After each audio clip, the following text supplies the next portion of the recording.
안녕하세요. 헬스톡톡 박소정입니다. 건강한 치아는 오복 중 하나라는 말이 있죠. 세월의 풍파에 약해진 치아를 건강하게 100세까지 유지하기 위해서는 튼튼하고 꼼꼼한 재설계가 필요합니다. 오늘 헬스톡톡에서는 씹는 즐거움을 찾아주는 임플란트에 대한 모든 것을 알아보겠습니다. 지금 만나보시죠. 임플란트에 대한 모든 궁금증을 속 시원하게 풀어주실 오늘의 헬스톡톡 전문가 모시겠습니다. 안녕하세요. 통합치약 전문의 박소윤입니다.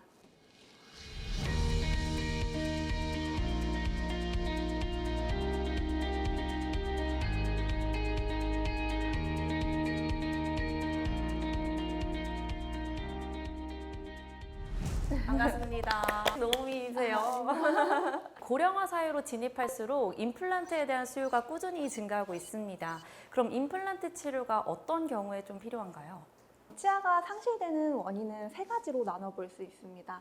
치아를 되살릴 수 없을 정도로 심한 충치가 생겼을 때도 치아를 발치하게 되고요. 흔히 말하는 풍치라고 하죠. 치주 질환이 심하게 이행됐을 때도 치아를 발치하게 되고요. 또 외상 등에 의해서 치아가 부러졌을 때도 치아를 발치하게 됩니다. 이런 식으로 세 가지 원인에 의해서 치아가 발치되게 되면 임플란트로 치아를 대체해주게 됩니다. 임플란트 재료는 어떤 걸로 구성되어 있나요? 네, 임플란트라는 것은 치아를 대체하는 인공치아라고 말씀드릴 수 있는데요.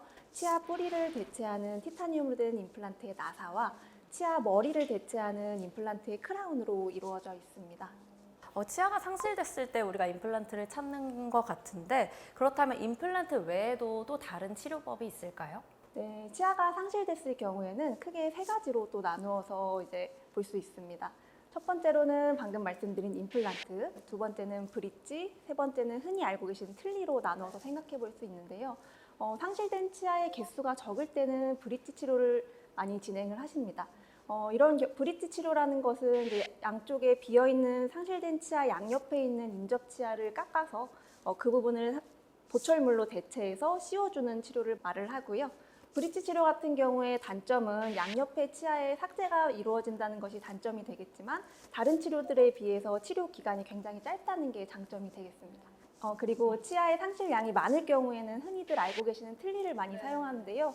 이러한 틀니는 잇몸 위에 얹어지는 것이기 때문에 잇몸에 상처가 나거나 잇몸의 변화에 따라서 유지력이 조금씩 떨어질 수 있는 단점이 있습니다. 세 번째로 지금 계속 말씀드린 임플란트는 상실된 치아의 개수가 많거나 상실된 치아의 개수가 적어도 언제든지 사용이 가능한 보철물이라고 할 수 있습니다. 네, 임플란트 외에 치료법으로 방금 전에 틀니도 소개를 해주셨는데 그럼 틀니를 좀 오래 꼈을 때는 임플란트 치료가 어려워지나요? 네, 틀니를 오래 사용하시는 분들은 잇몸뼈가 수축하는 경우가 많습니다. 그렇기 때문에 잇몸뼈 안에 들어가는 임플란트가 들어갈 공간이 없게 되죠. 그래서 뼈 이식을 많이 해야 된다거나 임플란트를 심지 못하게 되는 경우도 있습니다. 치아 상실 개수에 따라서 틀니, 임플란트, 브릿지 이렇게 세 가지 치료법을 활용할 수 있다고 말씀해 주셨는데요. 음식을 씹고 맛보는 즐거움을 잃는다는 건 감히 상상할 수도 없는 것 같습니다.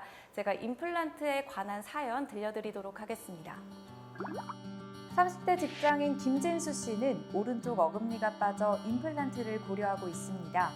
하지만 회사에서 중요한 업무 프로젝트를 맡게 되면서 짬을 내 치과를 가는 것은 꿈도 꾸지 못하고 있는데요. 특히 이번 프로젝트 기회를 승진할 수 있는 절호의 찬스로 보고 있다는 진수 씨는 당분간 오른쪽 어금니 없이 생활을 할 계획이라고 합니다.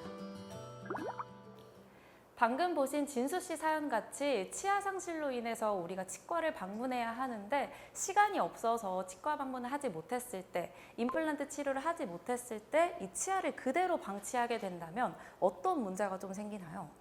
치아가 상실된 이후에 오랫동안 방치하게 되면 크게 전신적인 문제와 구강 내의 문제로 발생할 수 있습니다. 전신적인 문제 같은 경우에는 오랜 기간 고영양을 가진 질긴 고기 등을 섭취하지 못하기 때문에 영양 섭취가 좀 줄어들게 되고 그로 인한 전신적인 문제가 발생할 수 있고요. 두 번째, 구강 내의 문제 같은 경우에는 인접한 모든 치아들의 이동이 발생하게 됩니다. 그래서 치아가 빈 공간으로 양옆에 있는 치아들이라든지 그에 대합하는 치아들이 이동할 수 있겠죠. 그렇게 되면 원래 계획했던 공간보다 더 큰 범위의 치료가 필요할 수 있습니다. 이렇게 말씀을 들어보니까 문제가 더 심각해지기 전에 빨리 치료를 받는 게 최우선인 것 같아요. 그렇다면 임플란트와 자연 치아의 차이점은 뭔가요? 자연 치아는 뼈 안에 인대로 붙어 있게 되고요. 신경도 가지고 있습니다. 그러므로 저작지의 자연 치아는 조금씩 움직일 수 있고요. 또 신경을 가지고 있기 때문에 차갑거나 뜨거운 것에 통증을 느낄 수 있습니다. 하지만 임플란트는 인대와 신경이 없기 때문에 저작 시에도 단단하게 뼈에 고정되어 있고 찬 것과 뜨거운 것의 통증을 느끼지 못하게 됩니다. 자극에 대한 통증을 크게 느끼지 않는다는 점 기억해 주시면 좋겠습니다. 그렇다면 두 번째 사연 들어보겠습니다. 부지런하고 열정적인 커리어우먼 45세 이민정 씨는 얼마 전 이가 아파 치과에 갔습니다. 치과 의사는 지금 임플란트를 하지 않으면 옆에 이까지 문제가 생긴다며 그녀에게 임플란트를 권했는데요. 어렸을 때부터 달콤한 간식을 좋아해 그때그때 임시방편 처방을 받다 결국 막다른 길에 도달하게 되었습니다. 바쁜 회사 일로 난감한 표정을 짓던 그녀는 문득 하루 만에 임플란트를 끝내는 원데이 임플란트 광고를 떠올렸고 의사에게 원데이 임플란트로 해달라고 말했습니다. 한나절도 짬을 내기 힘든 민정 씨에게 원데이 임플란트는 큰 매력이 아닐 수 없는데요. 그렇다면 누구나 원데이 임플란트가 가능한 건가요? 네, 원데이 임플란트라는 것은 수술한 당일에 임시 치아까지 바로 올려서 겉보기에 치아를 가진 것처럼 보일 수 있는 치아를 발치하고 바로 인공 치아를 만들어드리는 그런 행위인데요. 누구나 가능한 것은 아닙니다. 환자분의 잇몸 뼈의 상태라던가 여러 가지 전신질환을 고려해서 진행할 수 있습니다. 보통 이제 하중을 많이 받는 어금니와 같은 경우에는 원데이 임플란트보다는 조금 기다렸다가 수술을 진행하는 경우가 많고요. 앞니같이 꼭 심미적으로 중요한 부위에는 원데이 임플란트를 해드리는 경우가 많습니다. 심미적인 부분에 있어서 중요하다고 말씀을 해주셨어요. 그렇다면 일반적인 임플란트 치료 기간은 어느 정도 되는 거예요? 환자의 뼈의 상태나 식립 위치에 따라서 달라지게 되는데요. 아래턱은 임플란트와 뼈가 유착되는 기간이 3개월에서 4개월 정도 필요합니다. 하지만 위턱 같은 경우에는 뼈가 조금 더 무르기 때문에 5개월에서 6개월 정도의 시간이 좀 필요하게 되고요. 환자가 가지고 있는 뼈의 상태가 좋지 않거나 뼈 이식이 많이 필요하거나 혹은 상악동 거상이라는 추가적인 술식이 필요하면 최소 2개월에서 6개월까지 기간이 늘어날 수 있습니다.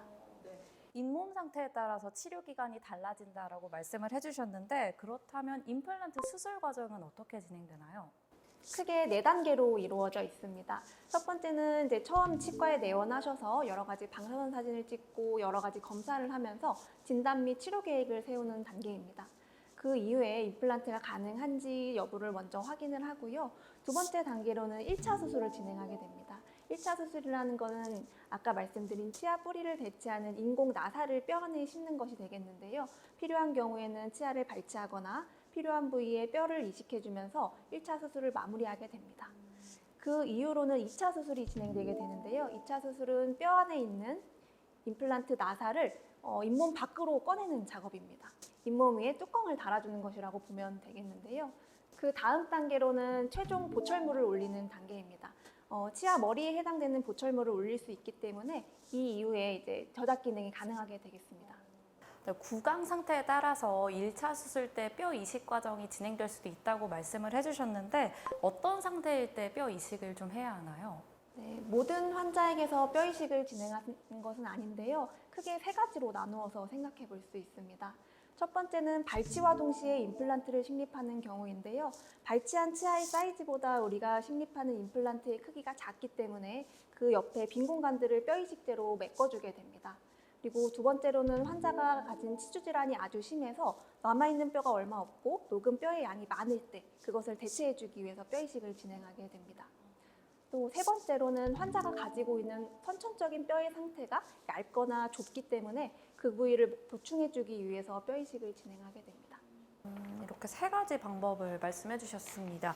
모래사장 위에 거물을 세울 수 없는 것처럼 임플란트 수술할 때 집안을 튼튼하게 하는 게 굉장히 중요할 것 같은데요. 말씀해 주신 뼈 이식에서 쓰이는 재료는 좀 어떤 게 있나요? 네, 뼈 이식제는 또 마찬가지로 크게 4가지로 나누어서 생각할 수 있는데요. 내 뼈를 채취한 자가골, 두 번째는 같은 종인 사람의 뼈를 인공적으로 가공한 동종골이 있고요. 세 번째로는 소나 돼지를 이용한 이종골이 있습니다. 네 번째로는 합성해서 만든 합성골이 있게 됩니다. 그래서 이 뼈이식제는 이제 식립하는 위치나 상태에 따라서 이제 여러 가지 종류를 사용할 수 있는데요. 어금니 같이 하중을 많이 받는 부위에는 내 뼈랑 잘 결합할 수 있는 자가골이나 동종골을 많이 사용하게 되고요. 앞니 같이 신미성이 중요한 부위, 부피가 유지될 수 있는 부위는 이종골이나 합성골을 이용해서 부피를 유지하는 데 도움을 주고 있습니다.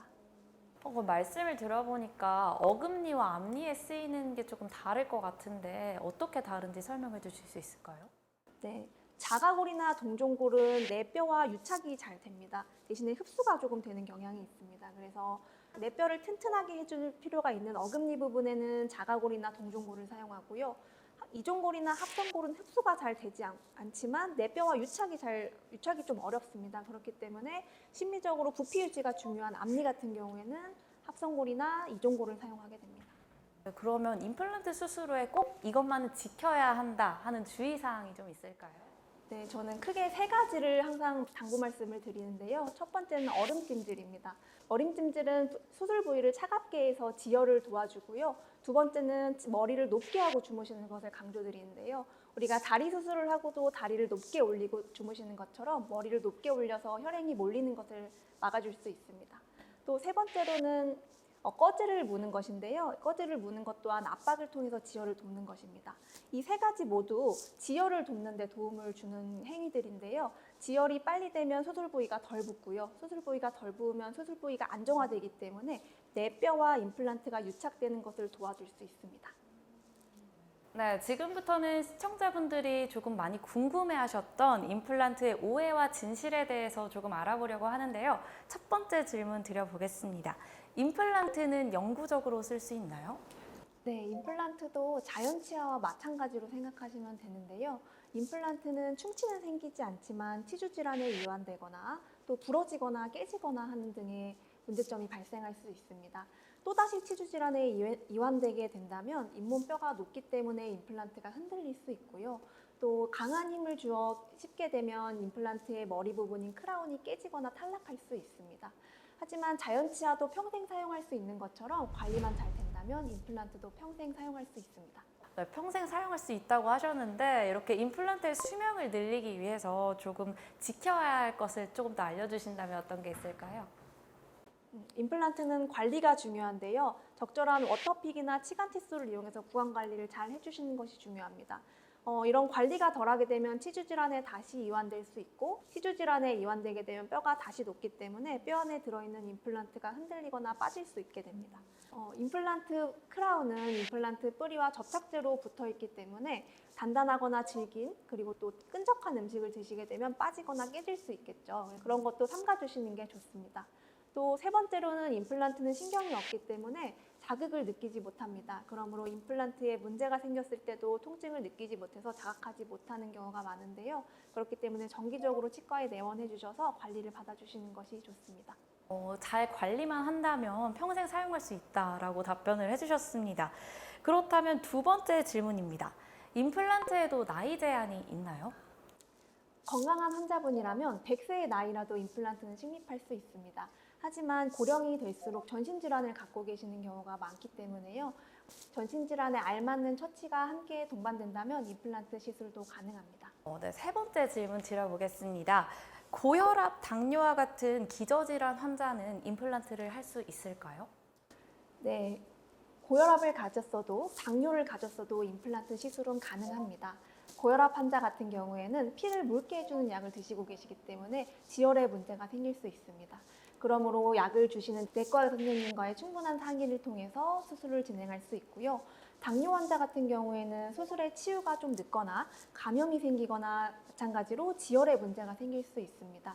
특히 당뇨가 심한 환자, 조절되지 않는 환자의 경우라던가 급성 당뇨병을 갖고 있는 환자분 같은 경우에는 마찬가지로 내과 의사 선생님과 상의하여 수술을 진행하면 되겠습니다.